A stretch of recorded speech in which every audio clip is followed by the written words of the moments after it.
Maybe missed the touch. You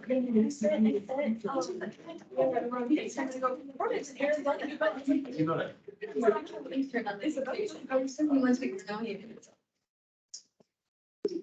Okay, so we're going to finish out chapter 2, but there's one section called related rates that we're going to try to treat as a separate unit because there's quite a bit to unpack here. So just this section alone, we'll spend a couple of days on.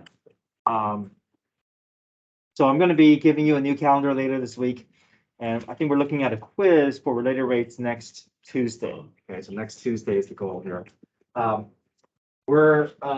We also have 2 small sections, L'Hopital's rule and linear approximation. And these are kind of easier, smaller topics, so we just want to get it out of the way, and just stick it in with this unit. Okay. So you guys have a packet of notes. You guys also have a packet with the problems. Now, if you look through the packet for the homework problems that I printed from the textbook, some of the problems I copy and pasted, and I made it a little bit larger so that if you want to work through problems with that page, you can, but if you want to do all of these problems on a separate sheet, you're welcome to do as well. So some of the problems that I want to highlight, I put it on a separate sheet for you guys to have room and space to work through, but it's up to you if you want to use it. Okay.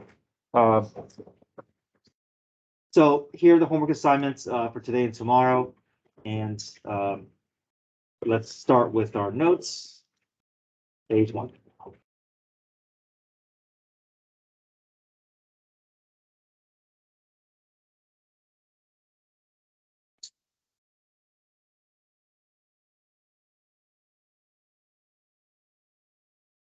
Okay, starting at the very top here.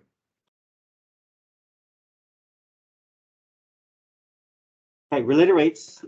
These are problems involving finding the rate of change for a variable with respect to time. So there's a lot of connection here from 2.5. 2.5 was implicit differentiation. And we knew with implicit differentiation, we would do something special with the y variables, right? We would attach a dy dx as soon as we found the derivative involving y, because y was the independent variable, y was the dependent variable, x was the independent variable. And we have to kind of have a way of keeping track of the fact that that y has its own differential derivative notation. Now, today, we're going to be talking about a different independent variable, and that different independent variable is going to be time t. So what that means is instead of dy over dx, now every variable is going to be impacted by time. So now it's going to be d over dt.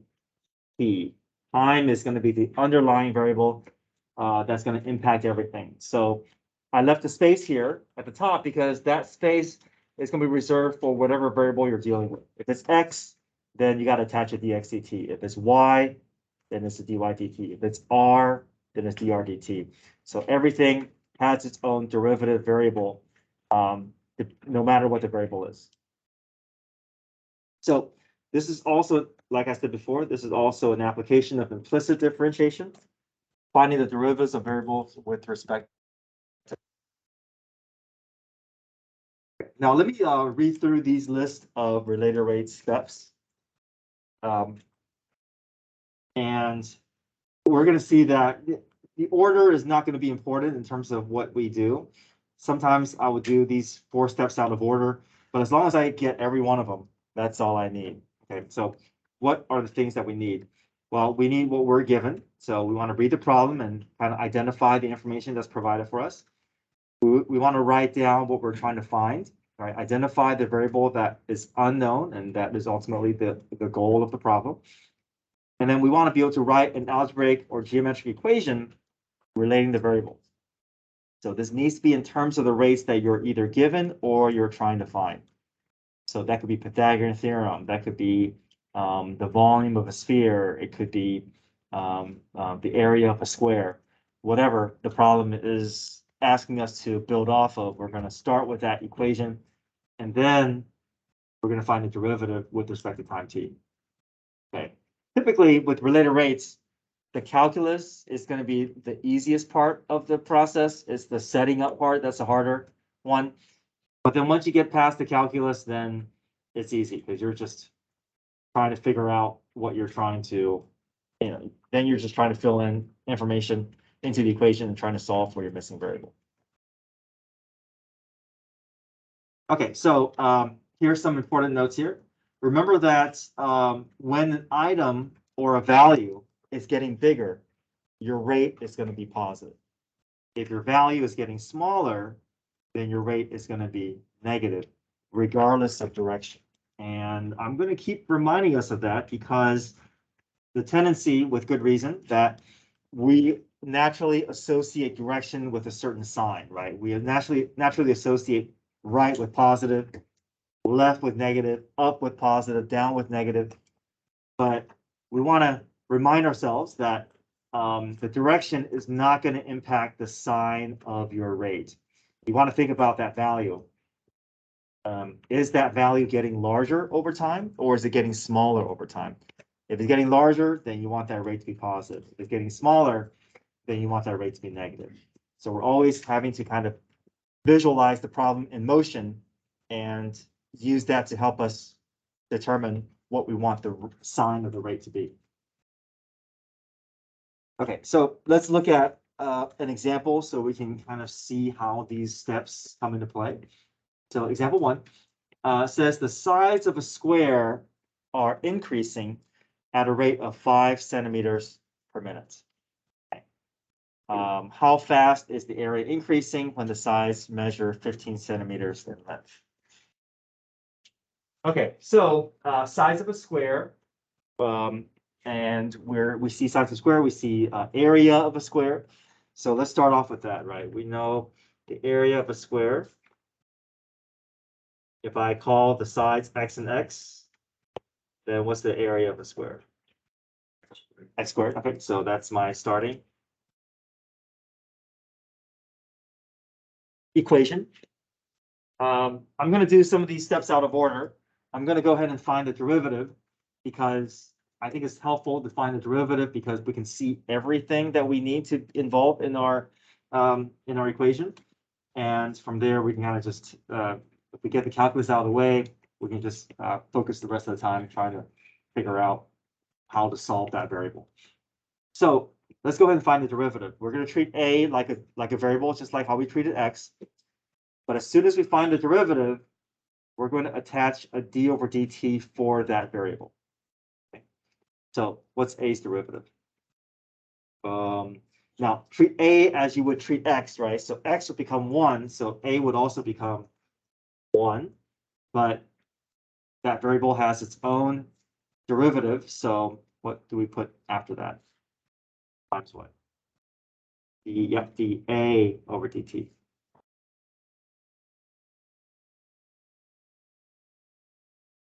Okay. For x squared, okay, what's the derivative for x squared? 2x. Then attach what? dx over dt. All right, let me talk about what each of these mean.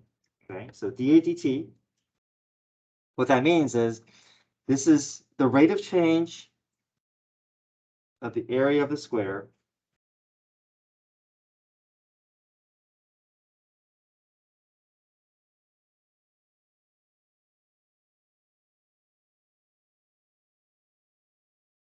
okay, with respect to time.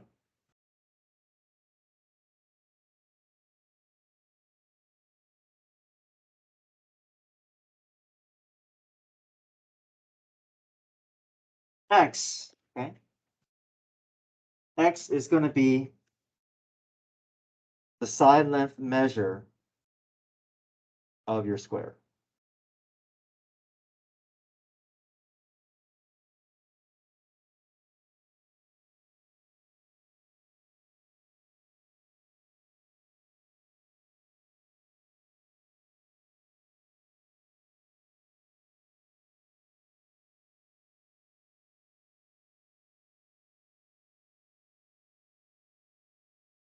And then dx dt is the rate of change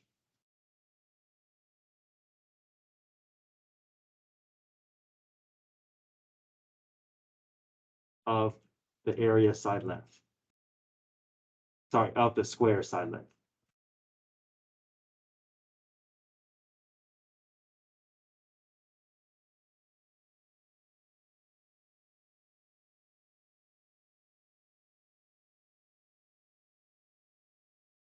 Okay, so we've gotten the calculus out of the way, and now we're just going to see if we can assign these values to variables. Okay, so let's go back to the problem here. It says the sides of a square are increasing at a rate of 5 centimeters per minute. If you had to guess, what do you think this 5 centimeters per minute is referring to? Is it dA dt, is it x, or is it dx dt? Dx dt. Okay, so a couple of things that gives a hint. We know that sides of a square, that has to be involving x, but then we see there's movement, there's time, there's change involved, right? You see the word increasing. You see the word rate. You see the units of measure, centimeters per minute. There's definitely a time component to it. So there's all these context clues to kind of help us decide what it must be referring to. So we know centimeters is the unit of the side length, and then minutes is the time component for our t variable here. So we know dx dt, we can assign that to be a 5. Now, how do we know whether this is positive or negative? Yep, there's another context clue there, increasing. A lot of times the problems are not going to tell you that the rate is positive or negative. You're going to have to either visualize the problem, or they have to give you certain keywords to help you decide whether to keep that rate positive or negative. Okay, so in this case, that increasing tells us the side is getting larger over time, so positive rate. Okay, so 5 centimeters per minute. Okay. So we keep reading the problem here. How fast is the area increasing? Okay. How fast is the area increasing? What do you think that is referring to? What are we looking for? dA dt, right? See the word area, so you know it has to be an a variable. But you also see the word fast. You see the word increasing.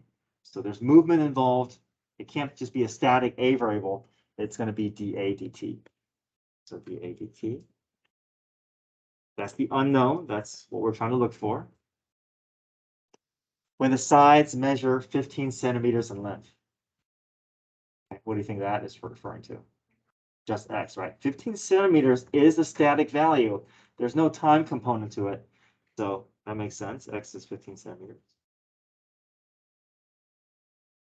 So I think we have everything that we need.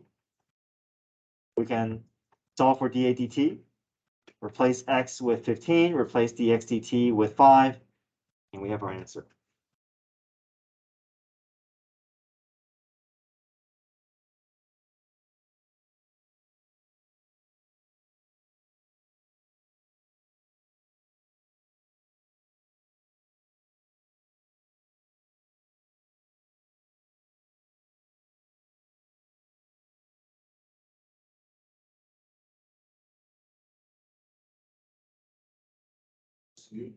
Good. Let's talk about the unit here. So to find the unit, we see a numerator and denominator variable, right? So we have to include both those units as we build our rate unit. Let's talk about area here. What's the unit for area for this problem? Centimeters squared, right? Area is a two-dimensional unit, so centimeters squared. But we also see a divided by, so we got to worry about that as well. What's the time component of this problem? Minutes. So if you're ever trying to decipher what to do with a unit, look at the variable you're solving for, right? And then if you see two variables, one over the other, then you know you got to involve two units, one over the other. Okay. All right, let's look at example 2.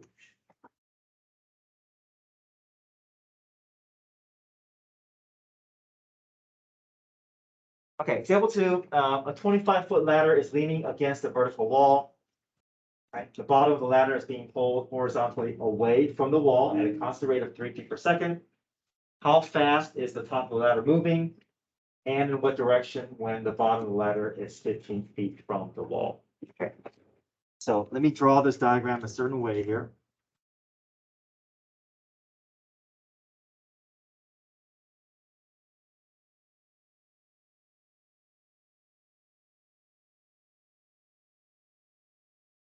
So I have ladder leaning up against the wall, and it's getting pulled horizontally away, which is also impacting how it's moving against the wall.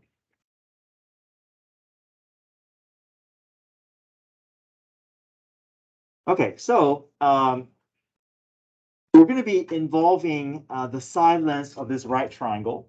And this is a problem where anytime you see a problem that has a movement of the sides of a right triangle, we know we're going to be involving Pythagorean theorem. So that's going to be kind of the starting point of this problem.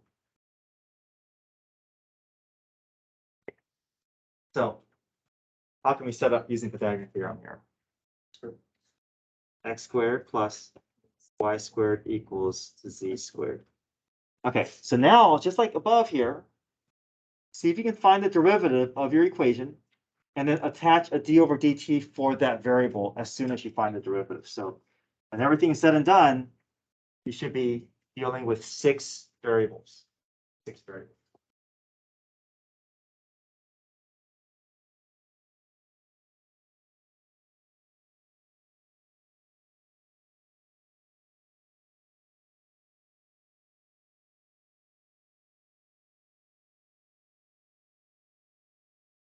Okay, what'd you guys get?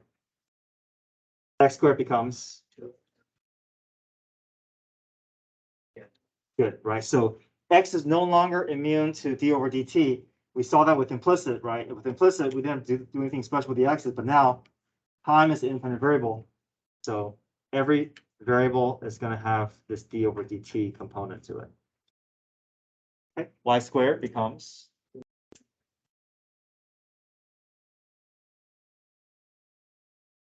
and z squared is z. Okay. Yeah, I like to get the calculus out of the way because we can kind of have a big idea what all the variables involved here. But you can see that the calculus is kind of like the easiest parts of the problem here. The rest, when we're done with the calculus, it's just from here to here, and the rest is just trying to fill in using what is given to us in the problem. So we have 6 variables. We have to account for each of them. So I'm going to go ahead and I name them and give space so that we can define them.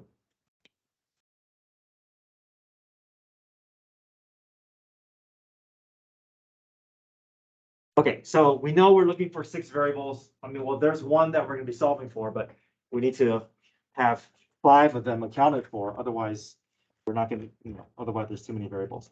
So let's go back to the beginning of the problem and see if we can read the problem and see what these numbers can be assigned to. Okay, we got a 25-foot ladder. Which variable is that? Z, okay.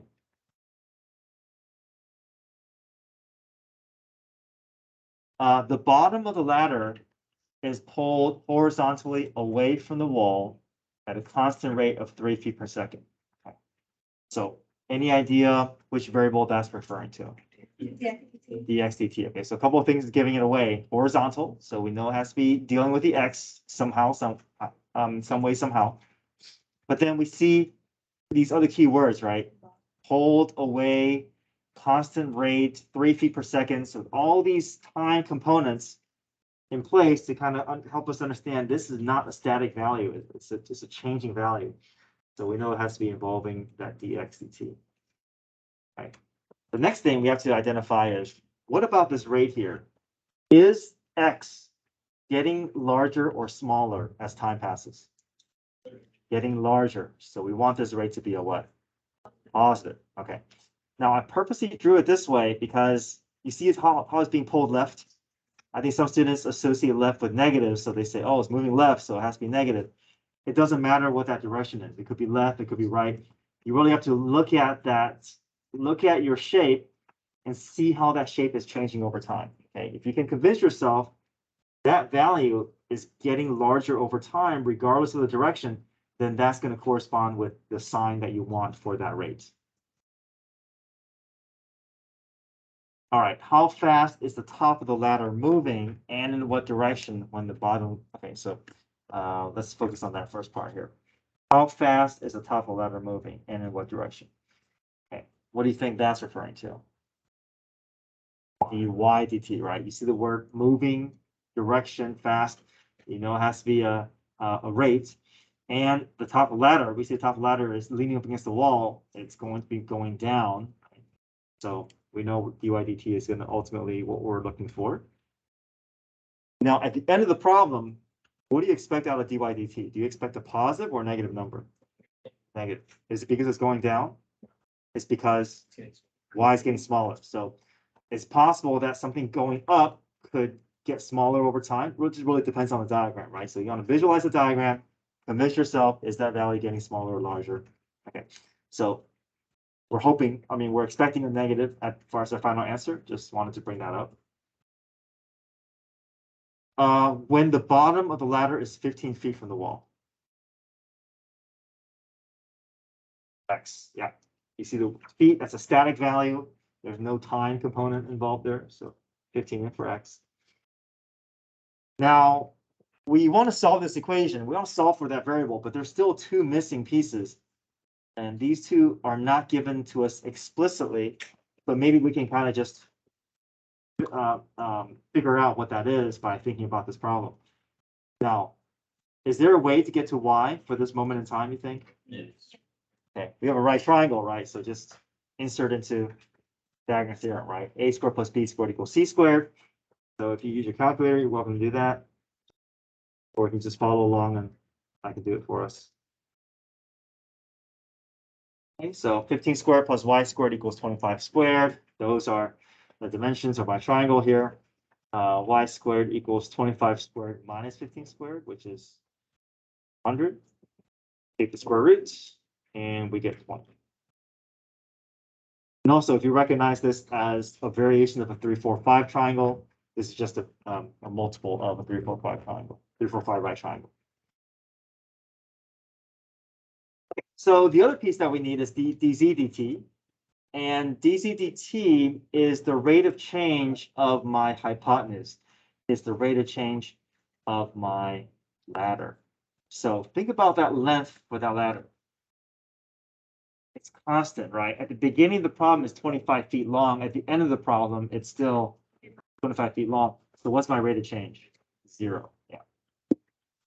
Not every right triangle problem is going to be like this, but we can visualize the problem and it makes sense in our heads, right? Okay. That's not changing over time. So we know the rate is going to be 0. So we have 5 of the 6 variables accounted for. Now we're just plugging in and solving, right? So replace your x, y, and z with values, replace your rates with values, and let's see if we can get down to our number.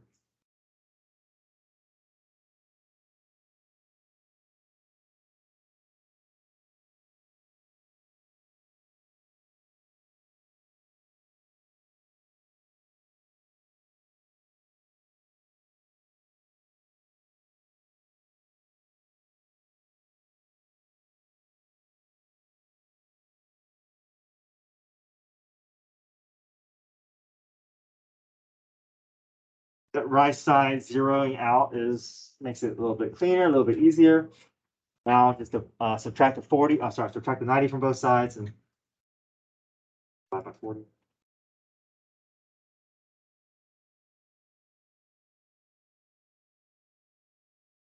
I'm leaving some space for part B here. Dy dt equals negative 90 over 40, which is reduced to be negative 9 over 4. Okay, let's talk about the units here. What's the unit for y? Feet. Yep, time is seconds, so negative 9/4 feet per second. So this makes sense, right? We expected a negative rate and we got a negative rate. This vertical height of my triangle is decreasing at a rate of 9/4 feet per second because as that ladder is dropping, we expect that height of that triangle form is going to keep decreasing.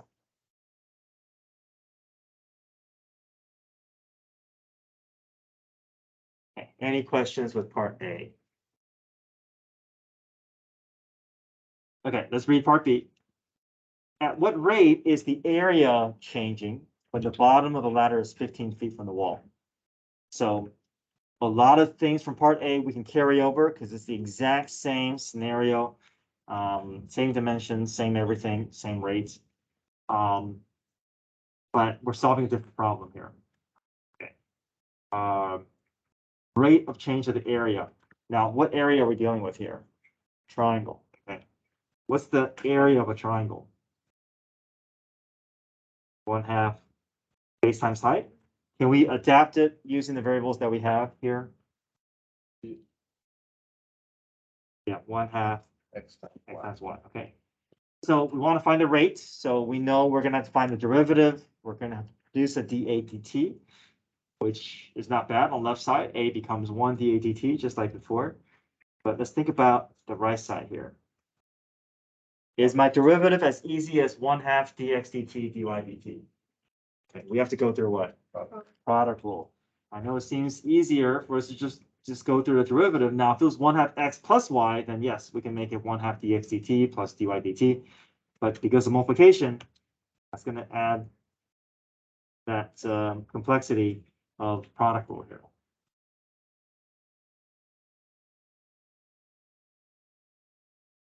So let's spell that out here. F prime g plus f g prime.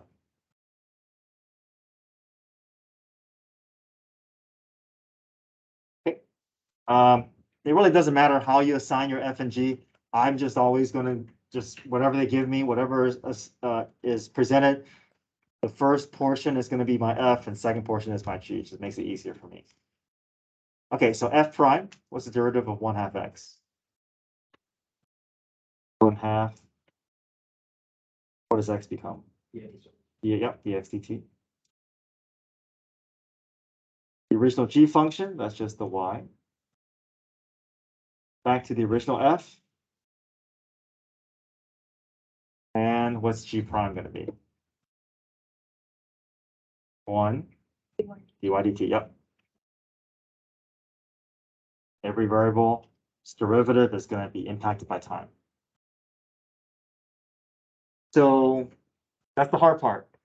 We got to the derivative, and now we can just import all the information from part A and just put into part B. Right? It's the same scenario, same time, same problem, same rates, same moment in time. Let me just bring us back to that product rule again. How come we don't put a dy dt for this y here? It's not a derivative. Okay, so not a derivative. You're not going to have a dy dt show up. Okay, so try that. Replace all of your x's with, with 15. Oh, yeah, I can replace 15, 20.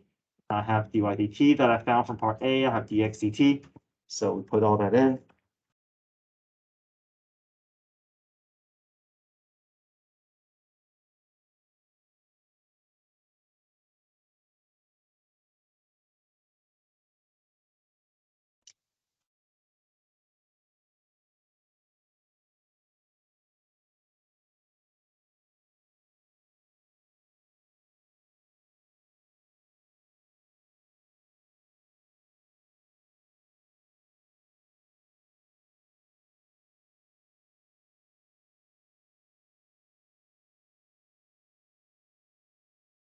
Getting a positive rate, 105/8. But units, okay, we got to think about units as well. So we know there's two components, right? There's a numerator and denominator. Let's think about area first. What's the unit for area? Feet squared, right? Area is two-dimensional, so feet squared per.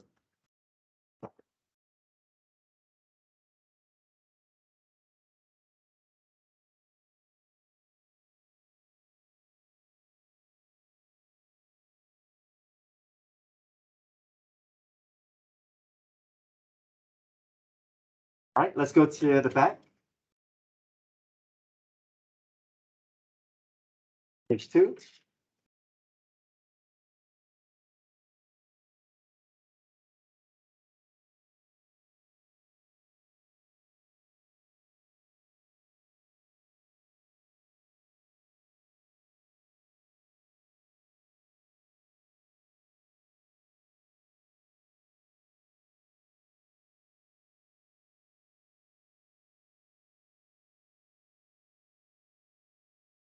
Okay, number two, a spherical balloon is being inflated at a rate of 10 cubic centimeters per second. Find the rate of change at the surface area of the balloon at the moment when the surface area is 64 pi. So there's two formulas that we need, and these, if they're on the test, I'll provide these formulas for you.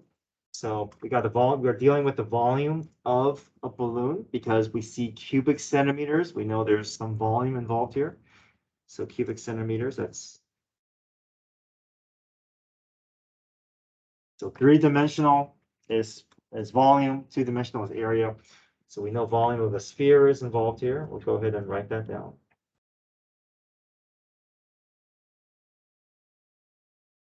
The surface area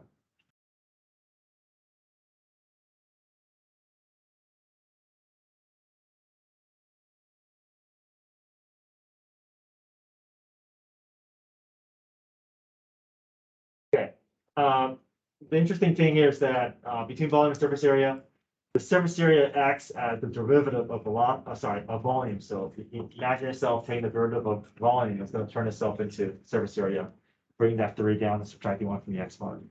So let's do this first. Let's go ahead and find the derivative, get the calculus out of the way, and that way it's just a matter of trying to plug in and finding our information. So remember, you have two variables, okay, v and r.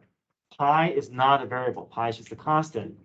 So all you need is power rule and see if you're able to find the derivative of both equations and including all of your d over dt. So spend a minute to try that. See if you can find dv dt and see if you can find ds dt. Just like how we did with the Pythagorean theorem and the problem before, we're just find the derivative and attaching a d over dt for every variable.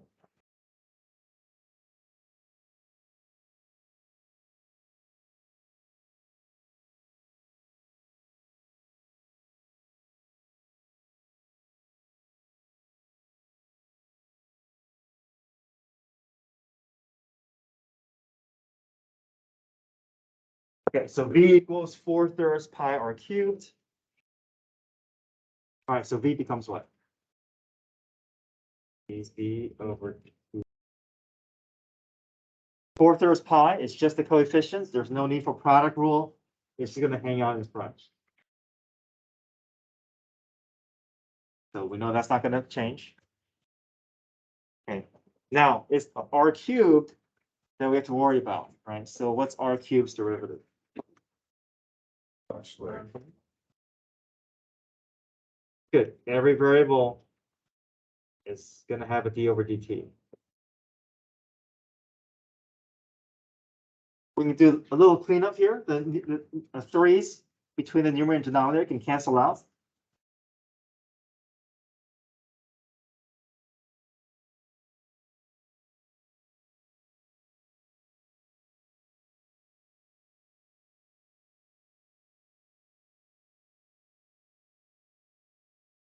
dv dt.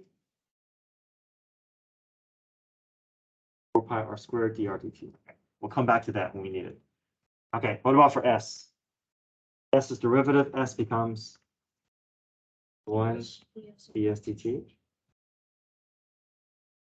4 pi isn't going to go anywhere. It's going to stay there. It's just attaching itself to whatever the derivative of the variable is. Okay, r squared becomes 3r dr dt.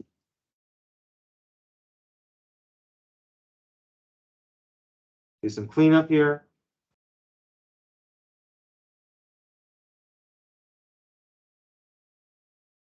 All right, so that's all the calculus in this problem. The rest is just trying to piece this puzzle together. Now, I want to help us understand that there are 4 equations available to us. We may not use every one of these, but these are the resources that we have to kind of help us figure out how we're going to get to our answer. So let's go back to our problem and see if we can start assigning values to variables and decipher what we need to find. Okay. So a spherical balloon is being inflated at a rate of 10 cubic centimeters per second. Any idea what that value is going to be associated with? Okay, so here's the context clue.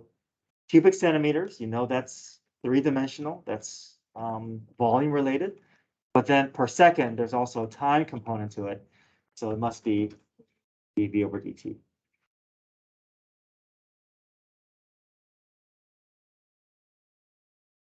Positive or negative 10? Positive, because it's inflated, right? It's getting larger over time. So again, they're not going to tell you that it's positive or negative. They're always going to give you a positive rate, and you got to decide, do I need to make it negative? Just by context clues here. So it's a positive 10.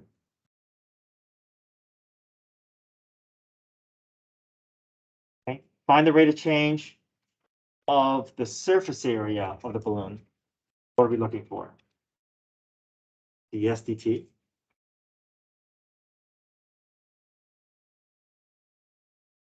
Where the surface area is 64 pi. That's just S, right?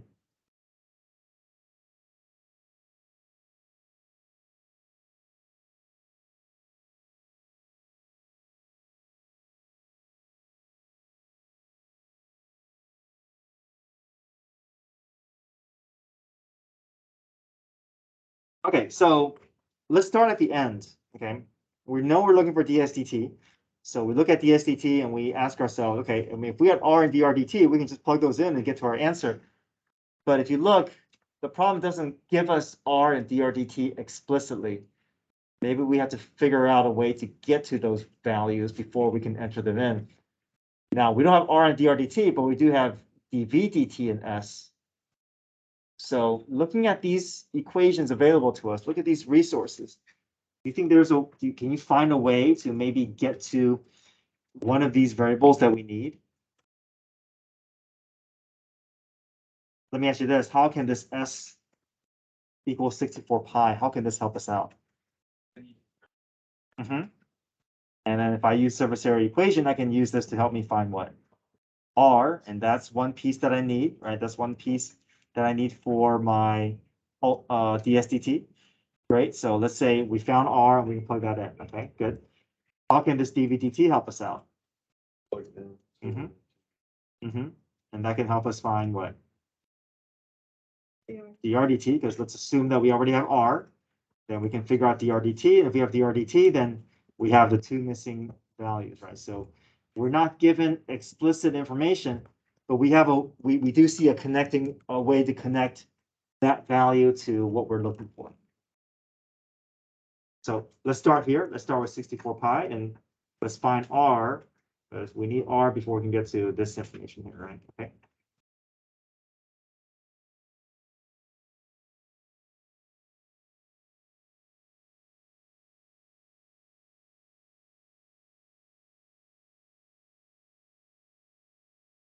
Okay. Divide both sides by 4 pi.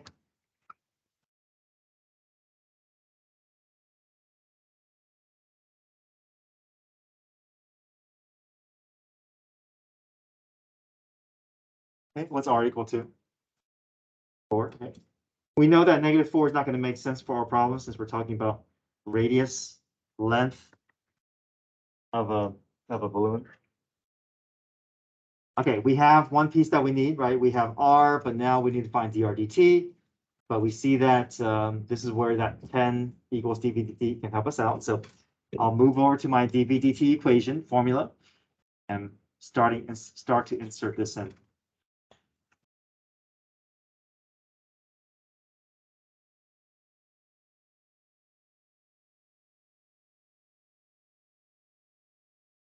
Okay, I'm going to bleed into example 4 here just to create that room. All right, so do some cleanup here. 4 times 16, that's 64.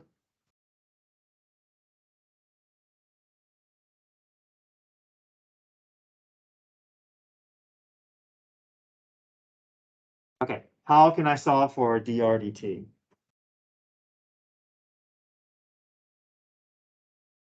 Divide by 64 pi. Okay, now pay attention here because I'm about to point out a common mistake that students make. So I want to have us identify that and so that we don't make that mistake. Okay. I can reduce, right? 2 can come out of both 10 and 64. So I can make this 5 over 32. Now, what happens to that pi? Stays, right? It stays in the denominator because that's where the algebra tells us to do, right? Or the division, right? Division process. If we divide, it needs to stay in the denominator. What do you think a lot of students want to do? They want to move that pi because it feels out of place, right? It feels like, okay, so many times when we see pi, we expect pi to be in the numerator. So a lot of students, they say, oh, this is 5 pi over 32, because it just feels natural to let that pi just float up to the top. But that's not the same thing, right? Pi in the numerator and pi in the denominator, multiplying by 3 is not the same thing as dividing by 3, right? So this is a common thing that I see over and over again. So just keep in mind, right? Sometimes pi is in the numerator, sometimes it's in the denominator. But if it's supposed to be in the denominator, it needs to stay there, right? You don't want to move it up to the top without a good reason to do that. Okay, so we have drdt, we have radius, so now we can finally insert and find our ds dt.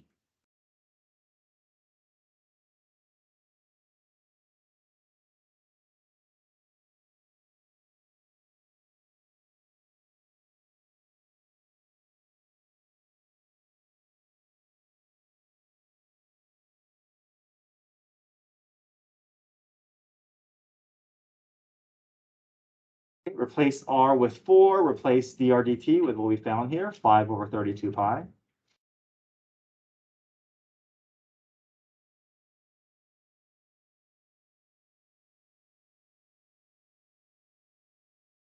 then we clean up.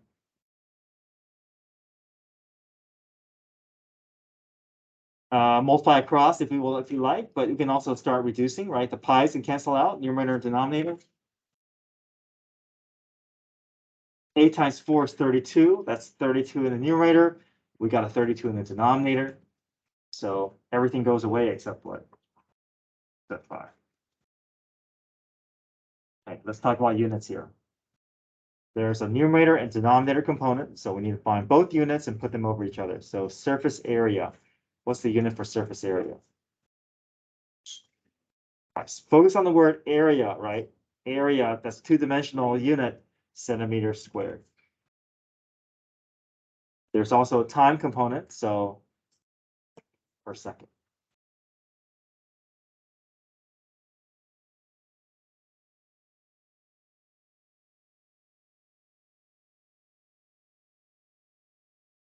Okay, any questions there?